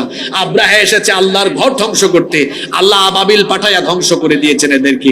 আর আরেকটা বিষয় বুঝতে হবে, কাবা শরীফ আর মসজিদে আকসা দুইটার মর্যাদাগত পার্থক্য আছে না নাই? শুধু মর্যাদাগত পার্থক্য নয়, আরো পরিস্থিতিগত ভিন্নতাও আছে। এখন আপনারা বলেন তো, পৃথিবীতে 200 কোটি মুসলমান আছে না নাই? তো মুসলমানদের জন্য সবচেয়ে পবিত্র জায়গা হলো কি? মসজিদ। আবার মসজিদের মধ্যে 3টা মসজিদের মর্যাদা মুসলমানদের কাছে সবচাইতে বেশি। 1 নম্বর মসজিদে হারাম, 2 নম্বর মসজিদে নববী, 3 নম্বর হলো মসজিদে আকসা। এখন 200 কোটি মুসলমান বেঁচে থাকতে এই মসজিদগুলোর নিরাপত্তার জন্য, এই মসজিদগুলোর স্বার্থে, মসজিদগুলোর পক্ষে কিংবা সেই ভূমির স্বার্থে তাদেরকে লড়াই করা মুসলমানদের দায়িত্ব আর কর্তব্য নয় কি? জোরে বলেন, তাদের কি দায়িত্ব নয়? এখন আপনার দায়িত্ব তো আপনাকে পালন করতে হবে। আপনার দায়িত্ব হলো আল্লাহর উপর ভরসা করে যাওয়া, এরপরে আপনাকে সাহায্য করবেন কে? আপনি তো যেতেও পারেননি। ভালো করে শুনেন, জিহাদের হুকুম আসার পরে এটা অমান্য করলে বেয়াদবির পরিণতি কি হয়? মুসা নবী বলেন, আল্লাহ এদেরকে তো আমি বুঝাইলাম, এরা যায় না, এখন তোমার কাম তুমি করো। আল্লাহ তখন বললেন, আমি তো ওয়াদা করেছিলাম এই ভূমিতে গেলেই আমি সাহায্য করে বিজয় দিব, কিন্তু তারা যেহেতু গেল না, এই বেয়াদবির ফলাফল হবে খুব খারাপ।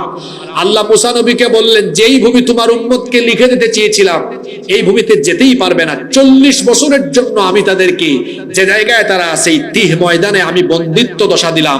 এমন এক উন্মুক্ত কারাগার, চারপাশে কোনো শিকল নাই, দেয়াল নাই, কিছুই নাই, কিন্তু আল্লাহ তাআলা উদ্ভাস্তুর মতো এদেরকে এখানে বন্দী করে দিলেন। তারা মুসা নবীকে বলল, মুসা তুমি আর তোমার রব যুদ্ধ করো, আমরা আমাদের বাড়ি যাই। এদের বাড়ি কোথায়? মিশরে। বাড়ি কোথায়? বলে আমরা আমাদের বাড়ি যাই। সকালবেলা প্রতিদিন রওনা করে বাড়ির উদ্দেশ্যে। কি মুসিবতে তারা পড়লো, সন্ধ্যাবেলায় সূর্য ডুবার সময় দেখে সকালবেলা যেখান থেকে রওনা করেছে সন্ধ্যাবেলা আবার ওইখানে এসে হাজির হয়েছে। মানে কাহিনীটা হলো এমন, এই তালতলা থেকে ভোরবেলা সূর্য ওঠার পরে রওনা করেছে, হাঁটতে হাঁটতে সন্ধ্যাবেলা আবার দেখে ঘুরে ফিরে তালতলা এসেছে। এইরকম মুসিবত তাদের উপরে আসলো আল্লাহর তরফ থেকে। কত বছরের জন্য? জুড়ে বলতে হবে, কত বছরের জন্য? এই কাহিনী শুধু শুনে গেলে হবে না, শিক্ষা নিতে হবে। জিহাদের হুকুম আল্লাহর তরফ থেকে আসার পরে জিহাদের পরিস্থিতিতে তারা যারা জিহাদ থেকে হাত গুটিয়ে বসে থাকে, তাদেরকে কিন্তু আল্লাহর গজবে পড়তে হবে, আল্লাহর গজবে পড়তে হবে। অসভ্য দখলদার ইহুদিরা আমাদের মজলুম ফিলিস্তিনিদের সাথে যে আচরণ করছে, অদূর ভবিষ্যতে অবশ্যই তারা আল্লাহর গজবে নিপতিত হবে। তবে ইহুদিরা গজবে পড়ার পাশাপাশি